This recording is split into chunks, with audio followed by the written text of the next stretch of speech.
weekly sit-down with local agricultural leaders and businesses. This is Tailgate Conversations.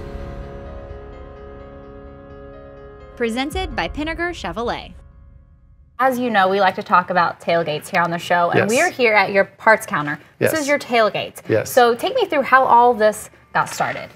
Well, my father started the business back in 1969, and so S&H was founded by my father, Wayne, and my mother, Shirley, and my uncle, which is my father's brother-in-law, Irwin Hedeman, and that's where the S&H came from, Schnelly and Hedeman. And they just found the need, they had the need for equipment on their farm and products on their farm, and at the time they were needing grain bins and buildings. And so they found Butler Manufacturing in Kansas City, Missouri, and it was a perfect product for them. And so they bought the product, put it up themselves, their neighbors saw it, neighbors of them saw it, and so the business was formed. What was really cool was it was around the kitchen table. My father and my uncle both invested $500 each. That's all they ever invested in the building, in the business at that time. And the business was born. And it just grew from there. It was in the house. We added on a garage under the house shortly after that. The joke always was that the car was parked in there once. They pulled the car out, and that became the shop office. And it was kind of cool growing up. I was 4 or 5 at the time, and I'd be riding my tricycle around, and customers would be coming in and buying stuff. And I still, when we have open houses today, people come in and are like, I just remember when you were little and running around. And so it's really cool to hear those stories of when the business first started. But eventually the business grew, and we built a building on my uncle's land where we're at in Lockwood right now. And that was in 1974. It was a slow expansion at first. We were one location there in Lockwood all the way till 2003. And in 2003, New Holland came to us and it's like, hey, we've got this great opportunity in Springfield to buy the New Holland dealer there. And so we bought the New Holland dealer. It was a fairly small lot on right off of Kearney. And so shortly after that, we started looking for land and a place to move, and we found this place here on the way to Rogersville.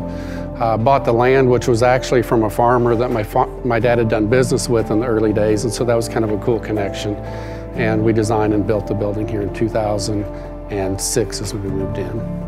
If you've ever come into any of our stores, a lot of people say, wow, you have a lot of inventory, or you have a lot of parts inventory. Well, that was by design. Dad wanted to really have a destination shopping experience, which at the time probably wasn't a thing.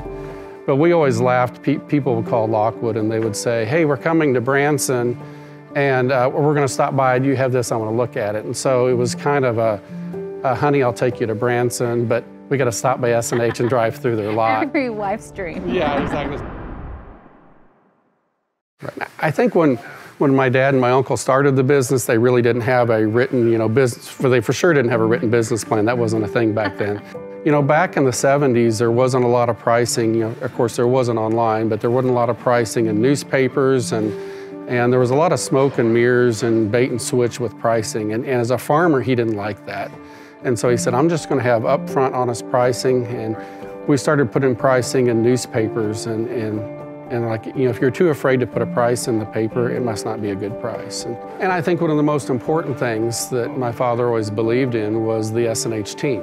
You've got to have the right people in place to be able to connect with our customers. And even today, there's a lot of our team members that have grown up on a farm, still live on a farm, they still have cattle on the side.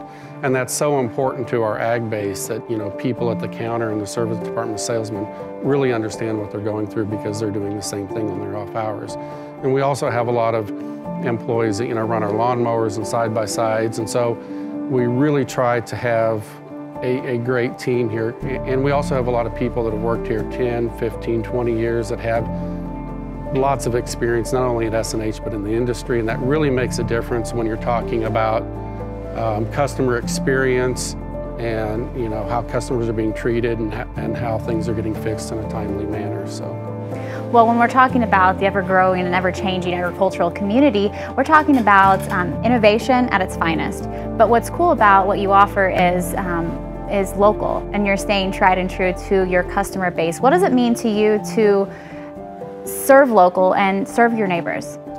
Right. I mean, local means a lot of things, but I don't think a lot of people realize There's fewer and fewer equipment dealerships and lawnmower dealerships that are locally owned, family owned anymore. And I think it's sad because, especially family owned, it just brings such a different dynamic to a business. The owners are always going to care a lot more about policies and taking care of the customer. I mean, they're going to be less hung up by a corporate policy, And, Dad always said, you should always do the right thing. But, a lot of times, most all the time, the right thing is it costs money. And so in a corporate world, they're like, we don't want that flexibility because there's a cost to that.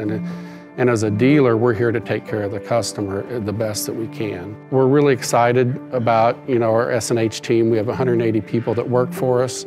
And, anytime when you buy local, you just reinvest back in the local economy. And I think that's a great thing.